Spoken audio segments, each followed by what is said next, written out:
O Palmeiras, galera, tá perto da estreia no Mundial de Clubes, tá? Contra o Porto. O Maurício, ele foi um dos atletas, né, que falaram com a imprensa para esse super mundial de clubes. O Maurício, que hoje é um dos principais jogadores, né, desse Palmeiras. E ele disse que um trunfo do Palmeiras nesse confronto contra o Porto pode ser a comissão técnica composta por portugueses, né? Após a segunda atividade nos Estados Unidos, o Maurício disse o seguinte, pode colocar aí na tela, Kaique? Ele falou, eles já tiveram essa passagem no futebol português, então já conhecem bastante, entendem da cultura, do que eles buscam do jogo. Acho que tem sido bastante falado.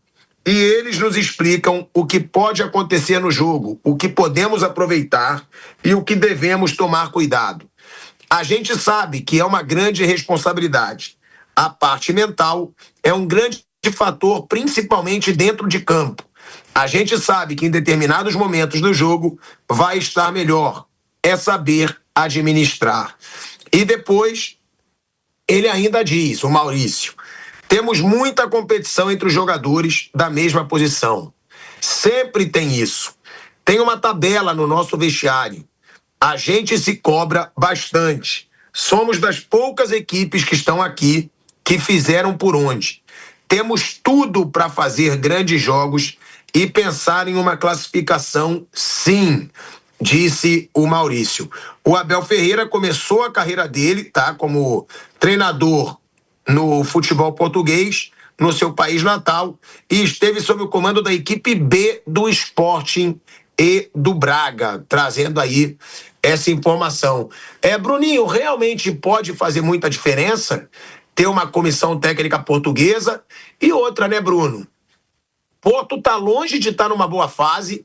O Benfica disputou o título português esse ano com o Sporting até a reta final e o Benfica foi campeão, ou seja, o Porto não está nem como a segunda força portuguesa hoje e o Palmeiras é um dos melhores times da América do Sul. Então, é o único grupo que eu vejo igual, Bruno, esse confronto. Eu não vejo o Porto nem como favorito. Eu acredito que esse jogo será equilibrado, porque... Mas, por enquanto, é uma coisa que a gente não tem um parâmetro, porque esse tipo de jogo não acontece de um time que não é o campeão da Champions e hoje não tem nenhuma possibilidade de brigar pelo título da Champions contra um time da América do Sul. A gente sabe, pela lógica, que o jogo com o Al-Ahly do Egito vai ser duro, porque sempre é duro. E a gente vê esses jogos do Al-Ahly contra os times daqui, e sempre são duros. Mas contra o Porto a gente não sabe. A gente sabe que contra os campeões da Champions, os jogos normalmente... Às vezes o próprio Palmeiras dificultou para o Chelsea, o Flamengo para o Liverpool, mas normalmente eles ganham e muitas vezes ganham bem. Então a gente não consegue competir com os melhores da Champions. O Porto não é. Então fica essa dúvida. Qual é o tamanho do Porto em relação ao Palmeiras? Ele é um time melhor que o Palmeiras? É um time mais ou menos no mesmo nível? O Porto, que os nossos melhores aqui, eles estão no mesmo bolo ali dos melhores da África e da Ásia. O Porto também está nesse bolo ou ele está mais perto do bolo dos melhores da Europa? Eu acho que ele está mais perto do nosso bolo aqui. O time do Porto atual não é um grande time, mas é pau a pau. Assim, se o Palmeiras perder para o Porto, não é nada anormal. Como se o Palmeiras pegar o Al-Ahly e tiver um jogo duro, até empatar, como empatou há 4 anos, né? Empatou com o Al-Ahly. Não é também nenhum absurdo. Acho que é um grupo equilibrado esse. E como você falou, acho que dos europeus que os brasileiros vão enfrentar, esse é o jogo mais viável. Acho que é o que dá mais jogo, equilibrado. Mas eu tenho muita expectativa por esse jogo por isso, porque é um jogo que a gente tem opiniões. Analisando o Porto é o segundo ano seguido que eles ficam em terceiro lá, e analisando, e a gente conhece o Palmeiras. Mas na prática a gente não tem esse parâmetro, e a gente vai ter a partir desse Mundial, esse jogo já é no domingo, mas eu acho que vai dar jogo sim, eu acho que é um jogo equilibrado, Palmeiras e Porto. E sobre a comissão técnica, a comissão do Abel, eles estudam muitos adversários, mas eu acho que é independente de serem portugueses, porque eles estão aqui já há 5 anos, né? Então, o time do Porto que eles enfrentaram em algum momento lá em Portugal com o Braga, já é muito diferente. O Porto hoje tem... Imagino que o Abel não tenha enfrentado ninguém que ele enfrentou. Se enfrentou, tem 1 ou 2 ali que ele tem enfrentado pelo Braga contra o Porto. Então, acho que isso não muda muito. Acho que, no geral, é uma comissão técnica que sempre sabe bem quem vai enfrentar. Eles sempre se preparam muito bem para o jogo, independente do adversário. Concorda, Mauro César Pereira? Você acha que o Palmeiras joga de igual para igual contra o Porto? A gente está aqui nos Estados Unidos, né? Eu estou em Miami ainda num evento. Você já está na Filadélfia aí, vai acompanhar os jogos do Flamengo contra o Esperança e contra o Chelsea. Os dois na Filadélfia. Depois o Flamengo joga em Orlando e o Palmeiras estreia em Nova Jersey, né? Vai fazer esse jogo contra o Porto em Nova Jersey. É o melhor grupo, Mauro, o do Palmeiras, que tem Inter, Miami e Al Hilal, que vão fazer a abertura, né, desse Mundial aqui em Miami. Al Hilal não, Al Ahly, desculpa. Inter, Miami e Al Ahly, e que tem também o Porto. É o melhor grupo para um brasileiro, Mauro César Pereira? Em tese sim, é o melhor grupo, mas isso que o Maurício falou, acho que não tem nada a ver. Eu dou respeito ao Maurício. Na linha do que disse aí o Bruno, eu vou acrescentar. O Porto tem um técnico argentino, Martin Anselmi, que foi do Del Valle. Não é nem um técnico português. Tem jogador espanhol, turco, brasileiro, argentino, várias nacionalidades, além de muitos portugueses, é claro. Nada a ver. E hoje em dia todo mundo estuda tudo. Você não precisa ser português para estudar. Isso aí sempre parece aquela ideia da Comissão Técnica de 2014 de colocar o Bernard, Alegria nas pernas, no jogo contra a Alemanha, porque ele estava acostumado com o Mineirão. O jogo foi em Belo Horizonte. Não tem nada a ver, nada a ver. A Comissão Técnica do Palmeiras vai estudar o Porto, vai estudar todos os demais adversários, não faz parte. Como disse o Bruno, as referências que eles têm nos times do Porto que enfrentaram no passado, ficaram bem no passado. É pré-pandemia, né? Então trabalharam no Braga, depois foram para o PAOK, de PAOK para o Palmeiras. Então não tem nada a ver. O Porto que eles conhecem de enfrentar, serem portugueses, terem trabalhado na Liga Portuguesa, não existe mais. É um outro time, já trocou de técnico várias vezes. Estava lá com sucesso o Sérgio Conceição, que foi para o Milan depois, que não deu certo. E desde janeiro, da metade da temporada, o Anselmi assumiu o comando do Porto. Mas olhando a tabela, os grupos, aliás, pelo momento do Porto não ser muito bom, ele foi terceiro colocado no campeonato português, na reta final tomou de 4-1 do Benfica, empatou com o Sporting, que é o atual bicampeão, o Benfica é o vice, está passando por uma transformação, né? Contratou um técnico na metade da temporada e não vive um bom momento. Então é um time mais acessível para o Palmeiras, em tese, do que, por exemplo, o Borussia Dortmund, que foi muito bem na reta final do campeonato alemão, arrancando uma vaga para a Champions que parecia impossível, que vai enfrentar o Fluminense, o Chelsea que vai enfrentar o Flamengo e os dois europeus do grupo do Botafogo, o Atlético de Madrid e o campeão da Europa, o Paris Saint-Germain. Então, você pegar os europeus, que são os adversários mais difíceis, tá? De cada grupo, de cada time brasileiro, sem dúvida alguma, o menos forte, digamos assim, é o adversário do Palmeiras. Isso aumenta, na teoria, a possibilidade do time brasileiro, o time paulista, conseguir passar, quem sabe, até em primeiro. Mas tem jogo, né? Concordo totalmente com o Bruno. Significa que vai ser uma galinha morta. Vai dar mais jogo. O que daria se, ao invés de cair o Porto na chave do Palmeiras, caísse o PSG, que caiu na chave do Botafogo. Ou o próprio Chelsea, que caiu na chave do Flamengo. E se classificou para a Premier League também, para a Champions League via Premier League, e ganhou a Conference, derrotando o Betis na final. São times mais fortes do que o Porto. Tudo na teoria, claro, mas não é muito difícil tirar essas conclusões. Mas a relação do fato de conhecerem, não conhecem mais esse Porto. Eles não enfrentaram essa versão do Futebol Clube do Porto. Esse é o ponto. Vão ter que estudar da mesma maneira que vão estudar o Al Ahly. E também é um time grande, hein? Tem muita torcida e tal. Cuidado, todo cuidado é pouco. Agora, tem essa questão, né, dos portugueses muitas vezes não valorizarem muito o Mundial e agora talvez o Super Mundial. Vocês acham que esse Super Mundial, por eles se enfrentarem, vai ser mais valorizado do que costumava pelos portugueses ou não?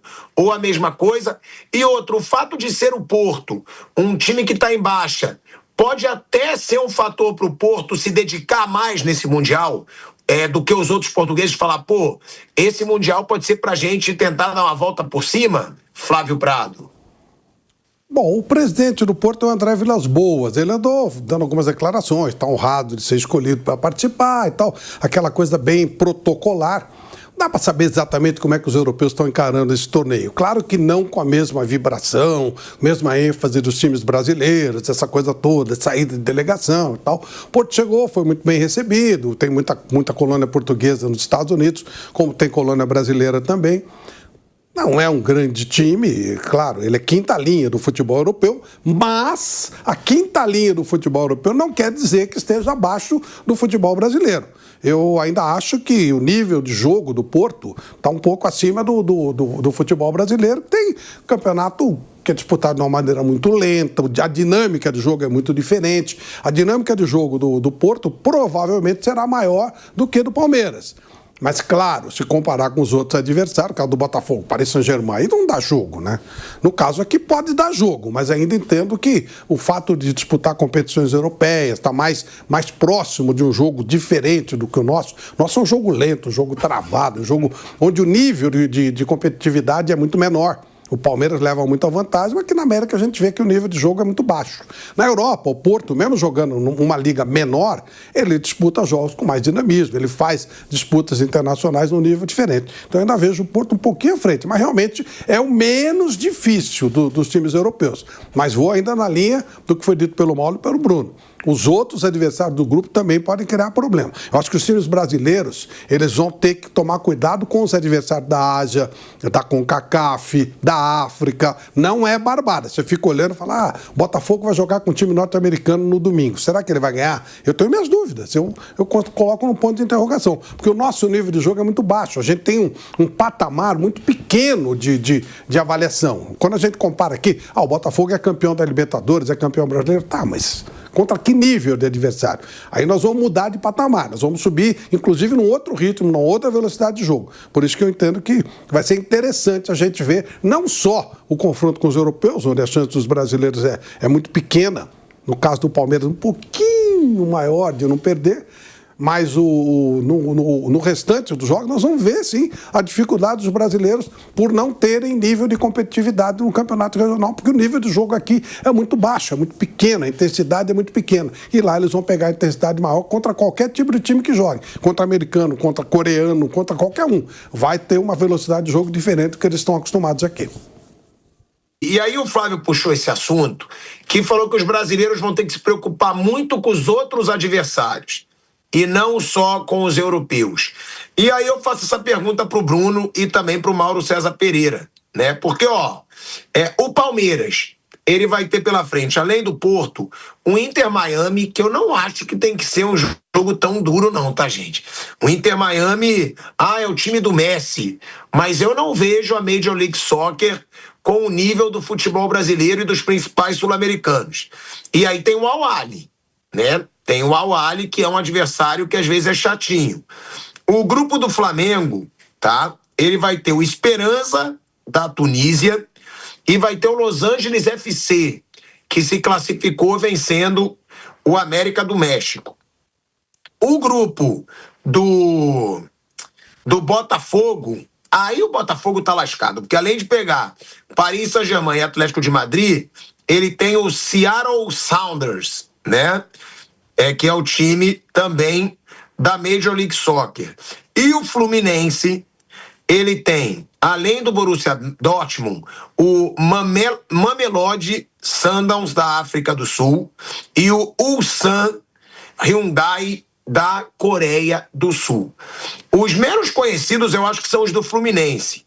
Mas aí, Bruno Prado, eu vou te perguntar, esses times, eles estão à altura dos times brasileiros pra gente temer esses times? Porque Los Angeles FC e Esperança da Tunísia, eu não acho. Talvez o Al-Ahly e os do Fluminense eu nem conheço, pra ser sincero, Bruno Prado. Dessa vez não são só os campeões, os atuais campeões continentais que estão disputando, né? São campeões de outros anos e alguns nem foram campeões, entraram pelo ranking porque na África, por exemplo, das quatro temporadas levadas em conta para classificar para o Mundial, o Al-Ahly ganhou 3. Né? O único que ganhou além dele foi o Wydad Casablanca, do Marrocos, e aí os outros dois, o Esperança e o Mamelodi, entraram pelo ranking. O Mamelodi, ele foi finalista esse ano. Esse ano o Mamelodi eliminou o Al-Ahly na semifinal da África e perdeu a final para um outro time egípcio, para o Pirâmides. Eu acho que os jogos serão bem equilibrados. No total, da fase de grupos aí, serão 7 jogos, né? Estava fazendo a conta, 7 jogos dos times brasileiros contra os não europeus. Eu ficaria muito surpreso se os brasileiros vencessem todos os 7 jogos. Porque o histórico do Mundial no outro formato, ele mostra isso. Eu não ficaria surpreso se tiver aí 2 ou até 3 tropeços de brasileiros nesses 7 jogos aí. Porque o histórico mostra, outro dia a gente fez a conta aqui, desde a primeira vez que um campeão da Libertadores perdeu uma semifinal para um time que não é da Europa, que foi o Inter lá para o Mazembe em 2010, a gente fez a conta outro dia aqui no programa. São 15 edições do Mundial. A partir daquela, que antes daquela, de 2005 a 2009, os sul-americanos ganharam na semifinal. Mas a partir de 2010, quando perdeu a primeira vez, são 15 edições. São 8 vitórias do campeão da Libertadores e 7 derrotas. É quase 50-50, tá? 8-7. Então, dentro desse histórico, se nesses 7 jogos que vão acontecer no Mundial de brasileiros contra não europeus, os brasileiros ganharem tudo, vai estar bem acima da média dos torneios nos últimos anos. Então, para mim, vai ser uma surpresa se os brasileiros ganharem todas. Eu acho que alguns vão tropeçar nesses confrontos, sim.